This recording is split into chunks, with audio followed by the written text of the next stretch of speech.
As promised, I'm gonna expose my, for now, 29 fictional character crushes in chronological order. The very first fictional character crush that I ever had was when I was 11 and watching Dragon Ball Z for the first time, and that was maybe the third anime I'd ever seen. And most of the men in that show were too muscly and overly masculine looking to be my type, so I wasn't expecting anything crazy. But then I saw that scene of Future Trunks in the debut episode where he kills Frieza, the guy Goku couldn't beat in 20 episodes, and kills him in one, and his sword skills made my 11-year-old self be like, whoa. And I think that moment really stuck with me. Next, we got Videl. Videl is also from Dragon Ball Z. I think I really liked how badass and intimidating she was without being overly tsundere like the other girls in the show. I liked how she could get out of class to fight crime and beat people up, so that was pretty cool. Rio from 𝔫𝔦𝔱𝔢𝔢, she's definitely not a current one anymore since she's 14, and these ones I've mentioned aren't current either, but I really like how confident and extroverted she was, but she's also really silly and scared of cats. She had a cool color palette as well, and she's just the kind of cool girl that anyone would want to be friends with, including myself. Riku from Kingdom Hearts. This one wasn't as strong. I mostly put him on here because I was super obsessed with his character. I wrote this long analysis on him and liked his very beautiful long hair, but compared to the other ones, it's not as strong. I more so just really, really want him and Sora to be together nowadays. On a similar vein, I had a very mild crush on Shoto from My Hero, but strangely not Zuko. I guess I like colder, more aloof characters over the more fiery, short-tempered ones. But I honestly forget that this one even happened, but I could definitely respect why I liked him. Oh, this one was probably one of the strongest fictional character crushes I've ever had, if not the strongest, and it is Kurapika from Hunter x Hunter. I was 14 and I just loved him. His character, his androgyny, his voice in both versions. I stare at gifs of this man for hours and I could remember what all of his chains could do on each finger. He was a defining crush for sure, because several characters after him were either voiced by Erica Harlicker or have a color palette very similar to him. I also just loved how he'd go into these really intelligent inner monologues, and I just turned the volume up because his voice in both versions is just so hot. Violet Evergarden from Violet Evergarden. Character-wise, she's amazing, but the animation of this show makes everyone look decently attractive. But you can see the Kurapika influence for sure. Saber. I didn't ever watch Fate, I just saw a woman with a sword and who looked like Kurapika, and I was like, yeah, I like you. And the same applies with Jean. Again, very similar color palette, one woman with a sword. Kaya. He's annoyingly attractive. He's one of the most universally attractive fictional characters I can think of. It's honestly really annoying, but I did have a very short crush on the guy. Raiden Shogun. I don't remember much of her lore, but I love her color palette and how intimidating she is. And again, woman with a sword, and her Japanese voice is Kurapika, and it's so hot. In the short period of time I watched AOT, I had a mild crush on Armin.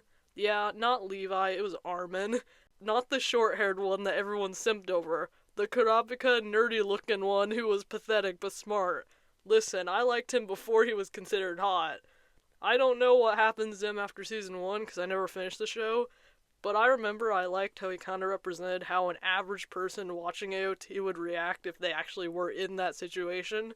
I watched Hocus Pocus and had a huge crush on Thackeray Banks, not the cat, to clarify, his human form. That scene of him getting up out of bed at the beginning made me think he was a girl at first, but then I heard this very nice voice, and I was like, okay, that works too. He's such a good brother, and I wished I were Danny in his position when he kissed her. Shinobu. Yeah, I love her characterization, she's gorgeous, and I love how she's so intimidating. Legit would let her kill me. Gabriela Montez, which is not shocking at all. I mean, how could you not? She's gorgeous, her smile's really wholesome, and I really wish she'd just break up with Troy. She is so much more, she is so much better than him. William Wilberforce from Amazing Grace. Fun fact, the vibes of this movie partially inspired the regal fantasy setting in My NaNoWriMo. I just liked his hair and regal style, honestly. Same with his wife, I also liked her. She was an icon. Will and Elizabeth from Pirates of the Caribbean. They're both so pretty. I haven't even seen this series, but as I mentioned in the Crushes video, Keira Knightley is absolutely stunning. Something about her historical characters really brings out such a beauty and vibe of that time period. It looks so good on her. Padme from Star Wars. The sense of culture and world building in Star Wars can really be felt with how unique her wardrobe pieces were, and I just loved how badass she was. Tadashi. I think I loved how pathetic and submissive he was. Ooh, Albedo is a big one. I loved his character in general. His voice is hot, and one of my haircuts was based off of his hair. I had a long phase with this guy. The androgynous beauty probably gave me gender envy without even realizing it. Alice Cullen. My friend made me watch Twilight during one of my birthdays, and honestly, she was the best part. I don't know anything about her, but man, she is gorgeous. Jacob and Edward can go in a dumpster because Alice outshines both of them combined. 𝔫𝔦𝔱𝔢𝔢 from Promare. Again, is it a crush or gender envy? Honestly, both. I don't think I'd like him if he were real, but his petite frame did make me feel better about myself. It's surprising how well his neon hair works with his design. What a bob cut icon. Mika from Seraph of the End. Very Kurapika-like. He's one of those guys that's simultaneously cute, pretty, and hot, which is, like, how? Every scene of him is very attractive. I was obsessed with this character for a solid month. Again, would not be that appealing in real life, but man, his gifts are something. Maki. Never before have I understood people who wanted to be stepped on, but then this scene happened, and she became that, and I get it now.